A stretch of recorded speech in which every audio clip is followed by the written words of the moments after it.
Home chef recipes తెలుగులో ఇవాళ మనం రాజస్థానీ స్పెషల్ ఘేవర్ని ఇంట్లో ఎలా తయారు చేసుకోవచ్చో, దీనికోసం ఏ పదార్థాలు కావాలో చూసేద్దాం.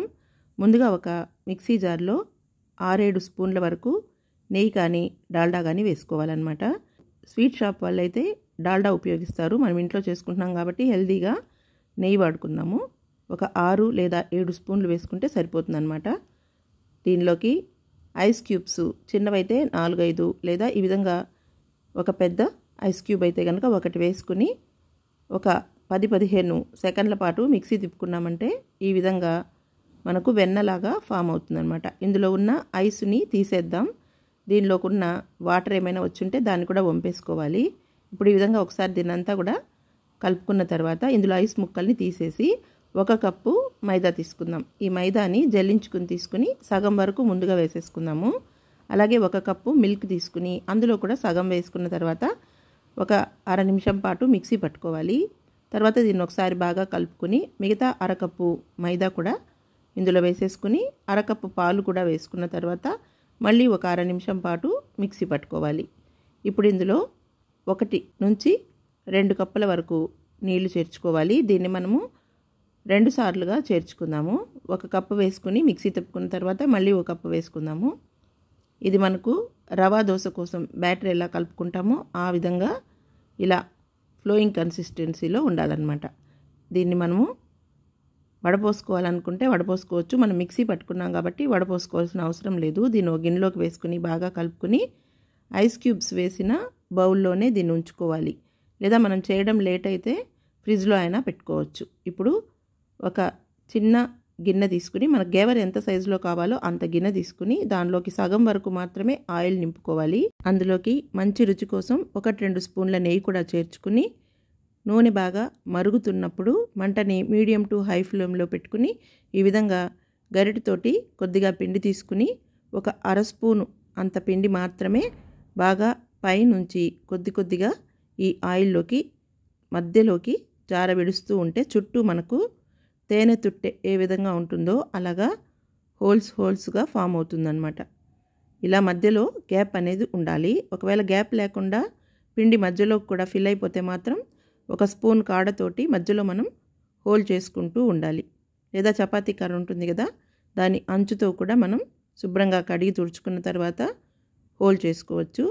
ఇలాగే మనము ఈ ఘేవర్ బాగా బ్రౌన్ కలర్కి వచ్చేంత వరకు ఇలా వేసుకుంటూ ఉండాలి. ఇది కాలేసరికి చుట్టూ అంచులన్నీ కూడా దానికి అదే వదిలేస్తుంది అనమాట.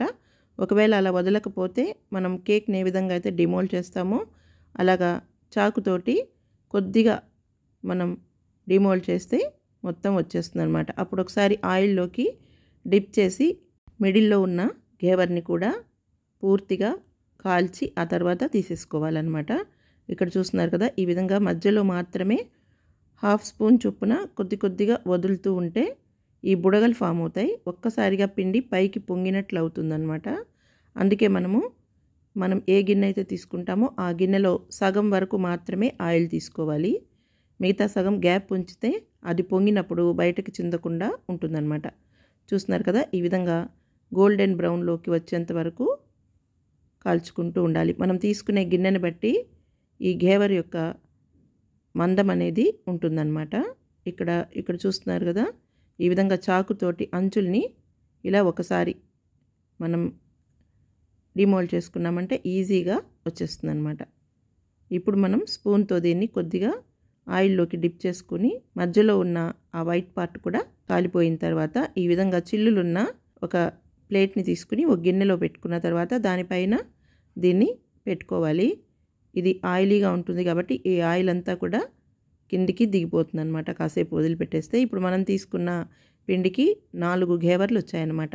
దీన్ని షుగర్ పౌడర్ని ఏలకుల పొడి వేసి మిక్సీ పట్టుకున్న పొడిని చల్లుకునైనా తీసుకోవచ్చు. లేదా ఈ విధంగా షుగర్ సిరప్ని వేసుకుని దానిపైన రబ్డీ తయారు చేసుకున్న దాన్ని వేసుకుని పైన మనకు నచ్చిన డ్రై ఫ్రూట్స్ బాదం, పిస్తా, కాజు ఈ విధంగా కట్ చేసి వేసుకుని కుంకుమ పువ్వు అలాగే గులాబీ రేకులతో డెకరేట్ చేసుకోవచ్చు. అలాగే నచ్చిన వాళ్ళు సిల్వర్ లీఫ్ ఉంటే దాంతో కూడా డెకరేట్ చేసుకోవచ్చు. దీన్ని ఎక్కువగా రాజస్థాన్లో రాఖీ స్పెషల్గా చేసుకుంటారు. ఈ రెయినీ సీజన్లో కంపల్సరీ చేసుకుంటారనమాట. ఈ సీజన్లో మాత్రమే దొరుకుతుంది. దీన్ని మనము స్వీట్ షాప్లో కొనాలన్నా చాలా కాస్ట్లీ అనమాట. ఈ విధంగా సింపుల్గా మనం ఇంట్లోనే ఈజీగా తయారు చేసేసుకోవచ్చు. ఈ రెసిపీ మీరు తయారు చేసి చూసి ఎలా వచ్చిందో కామెంట్ చేయండి. నచ్చితే కనుక షేర్ చేయండి, లైక్ చేయండి. మరిన్ని వంటల కోసం మా హోమ్ చెఫ్ రెసిపీస్ తెలుగు ఛానల్ని సబ్స్క్రైబ్ చేసుకోండి.